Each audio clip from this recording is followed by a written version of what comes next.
Hey, welcome back to the Life Coach Launchpad.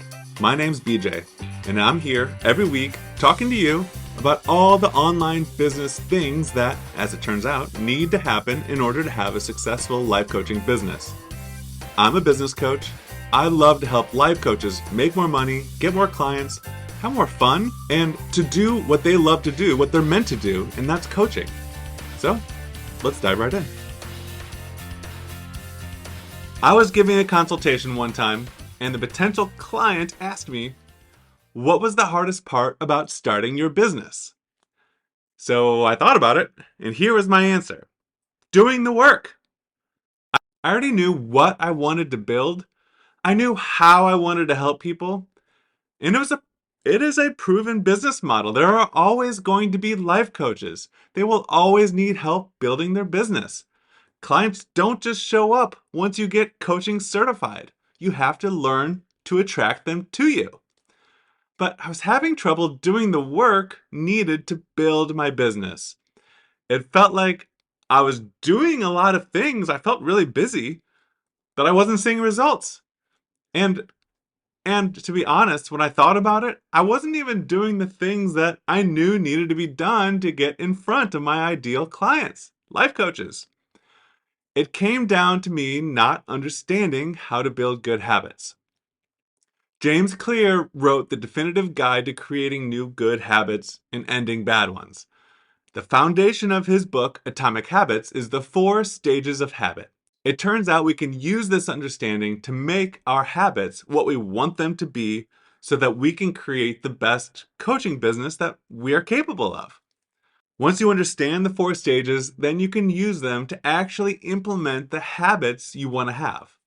Okay, so of these 4 habits, the first habit is the cue. A cue triggers your brain to start a behavior. It acts as a piece of information predicting a reward. Our ancient ancestors paid attention to cues that indicated the presence of essential rewards like food, water, and sex. Today, we focus on cues predicting secondary rewards like money, fame, power, status, praise, approval, love, friendship, or just a sense of personal satisfaction.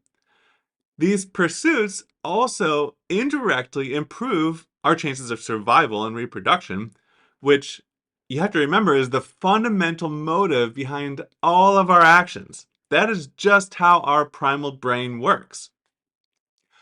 Your mind is constantly scanning your environment for clues about where rewards might be found. Since the cue is the initial sign that a reward is near, it naturally leads to a craving. That's number 2. Craving is the second step in this habit loop, and they are the driving force behind every habit. Without some level of motivation or desire, aka without craving a change, we have no reason to act. You don't have the habit itself, but the result, you don't crave the habit itself, but the result that it brings. You don't crave smoking a cigarette, you crave the relief it provides.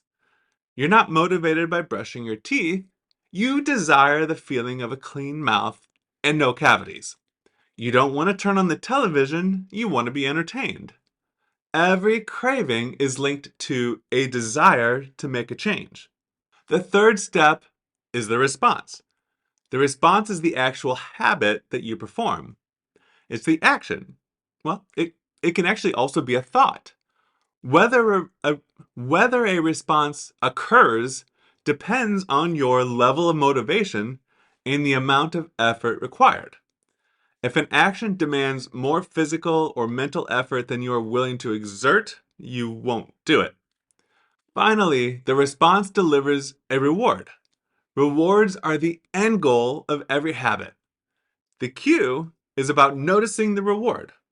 The craving is about wanting the reward. The response is about obtaining the reward. The first purpose of rewards is to satisfy your craving. Rewards provide benefits on their own. Food and water give you the energy to survive. A promotion brings more money and respect. Getting in shape improves your health and your dating prospects. Secondly, Rewards teach us which actions are worth remembering in the future.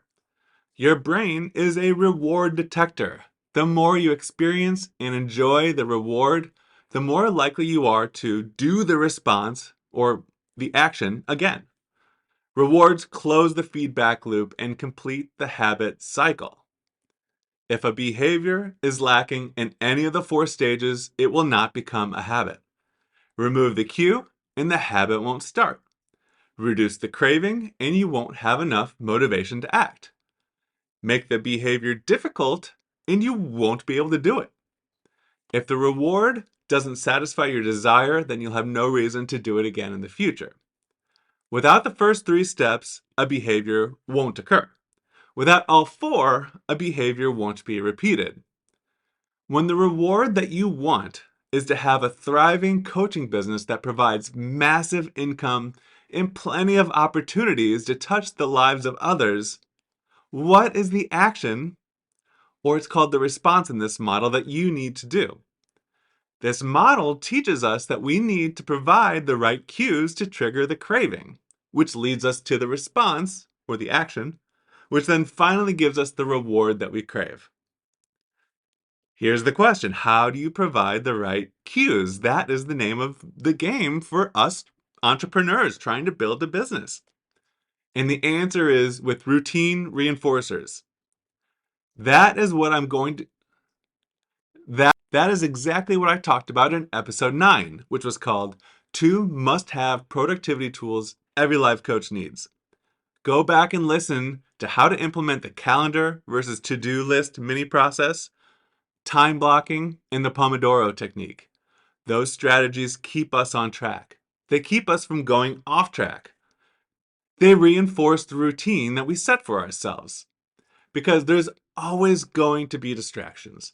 There's always going to be other cue, craving, trigger, reward cycles that come up. That if you follow them, they will take you farther away from your business goals. They may feel good in the moment, but they are not the actions that you planned to take.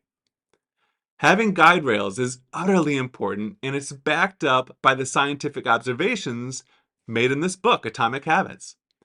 I don't even have to teach you. I feel like I don't even have to teach you explicitly any of these routine reinforcers in order for you to start to see how to use this cycle to your advantage.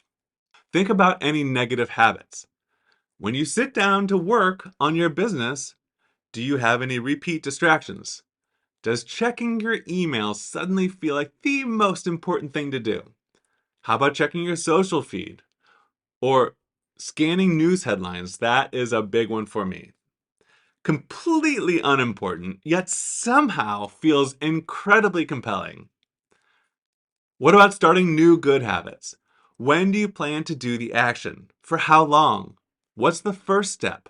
You have to have the right cue that triggers the craving so that you actually do the response or the action. You want to know the other part of what it took for me to get my act together and start doing the work of building my business? Accountability. I owe a large part of me actually creating the podcasts, the emails, the lead magnets, the ads, and so on to my coach. Definitely the most uncomfortable conversations I've had with my coach are around the time that I said I was going to do the work and then I didn't. I don't make that mistake anymore. I've put all the routine reinforcers into place so that I do what I say I'm going to do. If you'd like help with accountability, email me or set up a free mini session on my website.